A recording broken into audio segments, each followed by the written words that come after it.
ayan na naman ako sa alam mo.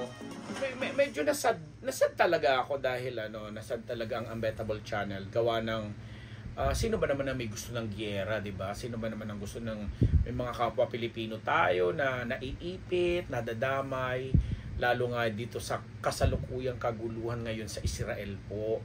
And kaya nung ibinahagi ng ating ibibida dito sa ating episode na sina Julian San Jose at saka Raver Cruz, pati na si Bubay na kaibigan po namin, na noong October 2 nga na lumipad sila papuntang Israel kasi mayroon supposedly silang show na love trip pa,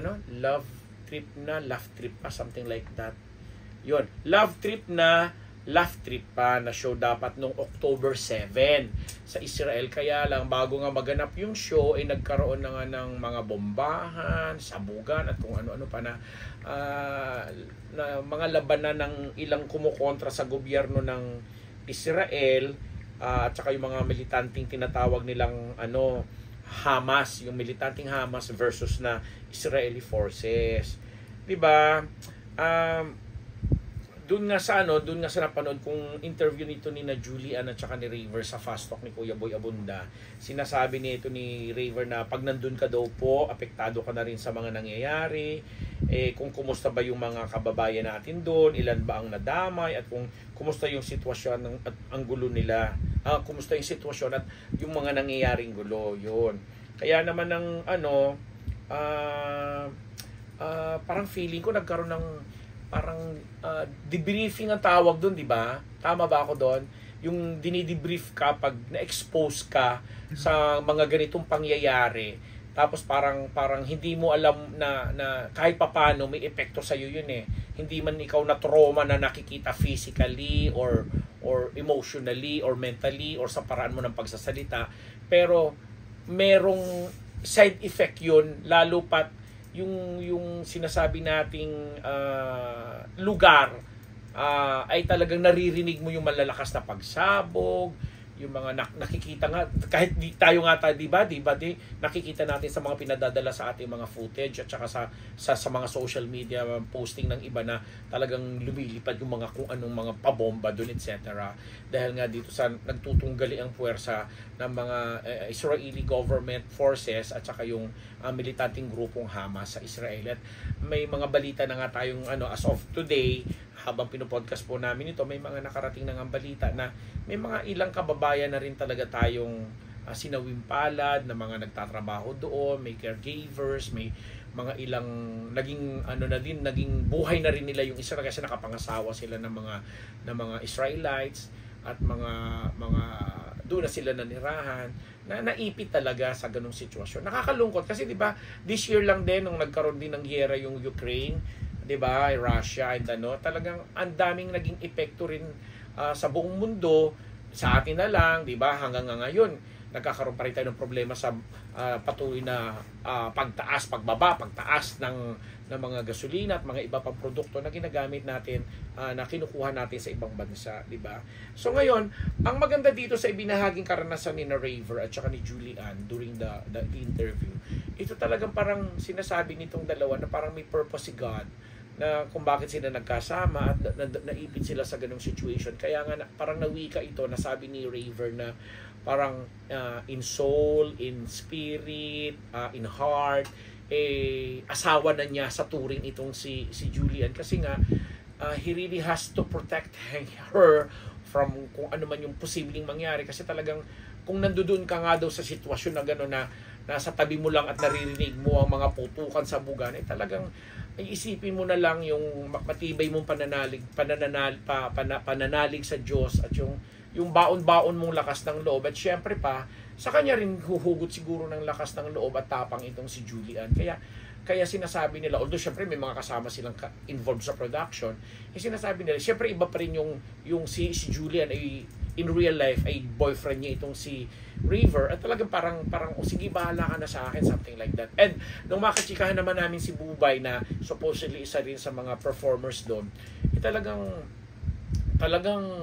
punong-puno ng nervyos yung kwento niya, na sinasabi niya yun yung mga moment na kahit nga daw for the longest time na hindi niya napapanaginipan yung kanyang yumaong ina ba or yung parent niya na na na biglang napanaginipan niya or what, na parang may ipinahihiwatig sa kanya, na parang ginaguide siya or what, na pag-iingat, at saka yung parang ginaguide talaga na makauwi sila ng safe, makasakay sila, na yun daw yung mahabang oras na parang ang tagal-tagal nilang hinihintay kasi nga anytime pinasasara yung mga borders, naghihigpit yung mga protocol doon sa tungkol sa mga papasok at palabas na mga tao, turista man yan or mga nationals ng Israel. So ang dami-daming pinagdaanan nila, at para sa kanila daw yun yung pinakamahabang time na hindi mo ang anxiety mo nandoon na, tapos yung nervous mo, tapos yung kaba mo kung makakasakay ba kami, matutuloy ba yung flight namin pabalik, etc. And the good thing is hindi sila pinabayaan ng producer ng show na nag-imbita sa kanila doon at nagdala, dahil talaga namang tinutukan daw talaga sila sa lahat ng oras simula ng magdeklara nga at bumawi na nga ang Israeli forces na gumanti doon sa kalaban, 'di ba? So talagang dasal, pangunguna ang dasal na ginagawa nila, at dito sa GMA naman yung pag-contact sa mga kamag-anak nila, sa kapamilya na ano sila, na alam mo yon, inaalagaan, safe, at again humihingi ng dasal na talagang makabalik sila, makasakay ng eroplano pabalik na ng Manila. At nangyari nga po ito ano ba ngayon, October 14, 16, 15, 16. Mga bago mag-October 10 nakabalik na sila dito sa sa Philippines, at na-relate na nga nila yung kwento tungkol sa naging karanasan nila. Nakakaano din. Actually, nakaka-nervous yung gano'n na, kasi ako nung medyo bata-bata pa po ako at na-i-involve ako sa mga tunggalian na mga magkakalabang puwersa. Alam mo yung pakiramdam na parang anytime pwede kang tamaan ng bala, pwede kang matabunan ng mga bato, ng mga gumuguhong building, etc. Kasi nga may mga ganung pagsabog. And ang talagang iniisip mo sa mga ganung situation ay yung ipinapanalangin mo lang na pag may mangyari sa iyo ay binibigay mo yung sarili mo talaga sa Diyos. Yun talaga eh. Ayoko mag-sound na para akong nagpipreach or whatever, pero sa mga kagaya po naming nakaranas ng ganun, ay yun talagang isipin mo. Kaya sobra akong natutuwa, sobra akong na-amaze sa kwento ni na River, ni Julia, na sa murang edad nila, na sa panahon ngayon na moderno na lahat, na sabi nga natin sobrang moderno na, dahil lahat, isang pindot mo lang nakikita mo na ang mundo, inaranasan nila ang mga ganito at naikukwento nila. Kaya nga siguro maganda talaga na yung tinatawag nating debriefing na ginagawa sa kanila ng kanilang mga psychologist, psychiatrist, para makakatulong yung malaki yung pagkukwento nila ng ganito at pagbabahagi nila. Pero ang one thing na napatunayan natin doon ay ang lubos-lubos na pagmamahalan nila, pagtitiwala nila sa isa't isa, na talaga naman nasaksiyan. Kaya nga hiling ko sa mga Unbettable Channel subscribers, lalong-lalo na yung mga tagahanga ng Julie Ver, ni Julian San Jose at saka ni River Cruz, sama na rin natin si Nabubay at mga iba pang kasama ng mga taga-GMA, at yung mga lalo na yung producer na taga-Israel, na ipanalangin pa rin natin, at lalo na yung mga kababayan natin at mga kapwa nating Pilipino na naipit po nga dyan sa kaguluhan dyan sa Israel, na sana matapos na ito, wag na madagdagan pa ang mga casualties at ang mga yung mga namamatay. Nakakaano kasi kahit malayo tayo doon, ang mga ganitong bagay, lalo tapat nakita mo ito at nasaksihan mo to sometime in your past, mababahala ka rin talaga. Pero kay Julian at kay River, kay Bubay, sa inyo, maraming salamat sa pagbabahagi ng kwento na ito, kasi kahit paano nagsisilbi itong inspirasyon, lalo na din sa mga nanonood sa atin, nakakapulo tayo ng bagong mga kwento, mga bagong karanasan na ganyan na sana wag naman mangyari o maulit sa atin uli, pero magsilbing lesson sana kasi makita ito ng mga world leaders nating tinuturing na talagang walang puwang ang karahasan sa kahit saang panig pa ng mundo ang mga away-away, ang mga kaguluhan na yan, na very soon sana po matapos na.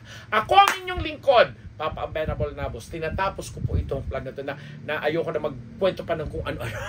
Baka saan pa mapunta ito. Basta, Raver, Julian Gubay, welcome back. At hindi sana mas maging inspirasyon yung naging karanasan ninyo sa inyong mga tagahanga at makakuha tayo ng tapang pa ng inspirasyon, ng determinasyon at pagpupursige at pagpapakita na sa gitna ng lahat, love prevails. Umiiral pa rin talaga ang pagmamahala natin sa isa't isa at pagmamahal natin sa ating mga sarili, pagmamahal sa ating pananampalataya.